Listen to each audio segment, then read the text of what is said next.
ரோகிணி தன்னுடைய முதல் கணவர் இறந்ததுக்கு பிறகு ஒரு நிறைய விஷயங்கள் செஞ்சுருக்காங்க. தன்னோட அம்மா கிட்ட தன்னுடைய குழந்தைய விட்டுட்டு, இதுக்கப்புறம் என்னால் இவனை பார்த்துக்க முடியாது, நான் தனியாக எனக்குன்னு ஒரு வாழ்க்கை வேணும்னு கிளம்பி வந்து நான் ஒரு பியூட்டி பார்லர் ஆரம்பிக்கணும்னு நினச்சதாகட்டும். அதுக்கப்புறமா கொஞ்சம் கொஞ்சமாக வந்து இவரை மீட் பண்ணி மனோஜை மீட் பண்ணி உண்மையை மறைச்சு கல்யாணம் பண்ணிட்டதாகட்டும். அந்த உண்மையை மறைச்சதுக்கு நிறைய பொய்கள் மேலே பொய்கள் சொல்லி வந்து அவங்க நிறைய விஷயங்களில் தன்னை காப்பாற்றிக்க முயற்சித்த வரைக்கும் ஓகே.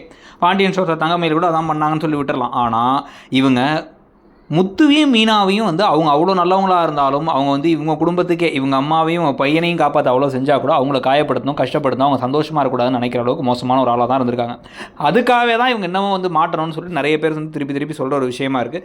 அதுக்கேற்ற மாதிரி இப்போ வந்து பார்த்தீங்கன்னா ரோகிணி பணத்தை திருடிட்டாங்க. ஆனால் இப்போ அந்த பழி மீனா மேலே விழப்போகுது. ஏற்கனவே மனோஜ்லேருந்து காசெல்லாம் வாங்கி எல்லாம் ஓவராக பண்ணதுக்கு பிறகு மனோஜுக்கு அந்த சந்தோஷி சார் 2 லட்சம் தரேன்னு சொல்லி சொன்னது ரோகிணிக்கும் தெரியும். இதை வந்து மனோஜ் லைட்டாக வாட்ச் உளர்னா தான் ரோகிணியும் நிறைய விஷயங்களை மறைக்கிறாங்கிறது முதல்ல கொஞ்சோண்டாச்சு டவுட் வந்து இப்போ விஜயாவுக்கு வர ஆரம்பிக்கும்.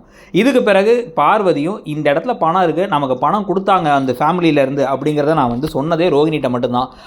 அவளும் இந்த ரூமுக்கு வந்து இங்கே தான் வந்து பார்த்து போனோம். அன்றைக்கி நம்மளை வந்து இந்த பானிபூரி வாங்கி கொடுத்து வந்தாலே அப்போ இந்த ரூமுக்கு தான் வந்தா, ஃபோன் பேச வந்தா அப்படிங்கிற மாதிரி சொல்லி கடைசியில் திருடினது மீனா கிடையாது, திருடினது ரோகிணி தாங்கிறத விஜயா கண்டுபிடிச்சு மனோஜ் எப்படி திருட்டு வேலைலாம் செய்கிற ஒரு ஃப்ராடோ அதே மாதிரி ரோகிணிக்கிட்டேயும் அந்த ஃப்ராடு குணம் இருக்குங்கிறத புரிஞ்சுக்கிட்டு கொஞ்சம் கொஞ்சமாக இவங்களை சந்தேகப்பட ஆரம்பிக்கணும். ஏற்கனவே ஒரு தடவை இவங்களுடைய பின்புலத்தக்கத்தை கண்டுபிடிக்கணும்னு சொல்லி தெரிஞ்சாங்க விஜயா, அதை இப்போவும் செய்ய ஆரம்பிக்கணும் தான் நம்ம கருத்து. உங்களுக்கு என்ன தோணுது?